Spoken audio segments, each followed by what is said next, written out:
आप सुन रहे हैं और इस प्रेमी को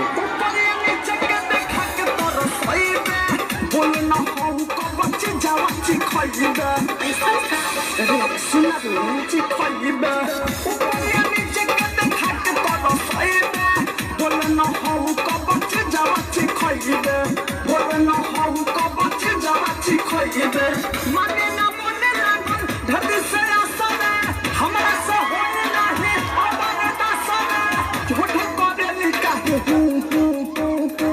हमरा चाहिए रे छोरी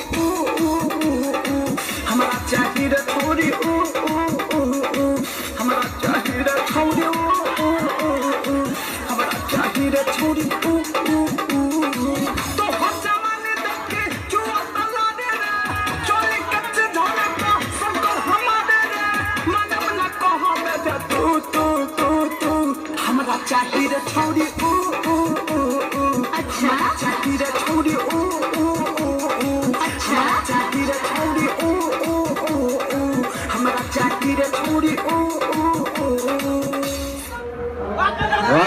डाउनलोड करो रोजन एप्लीकेशन को। सबसे पहले आपको अपना मोबाइल नंबर डालकर साइन इन करना है। इसके बाद आपके मोबाइल नंबर पर एक ओटीपी आएगा, उसे डालकर आपको अपना अकाउंट वेरीफाइड कर लेना है। अब आपको इनविटेशन कोड पर क्लिक करना है। आप जो डिस्प्ले पर रेफरल कोड देख रहे हैं उसे डाल देना। आप 50 रुपए जीत जाएंगे और आप यहाँ पर डेली वीडियो डालकर एप्लीकेशन शेयर करके बहुत ज्यादा रुपए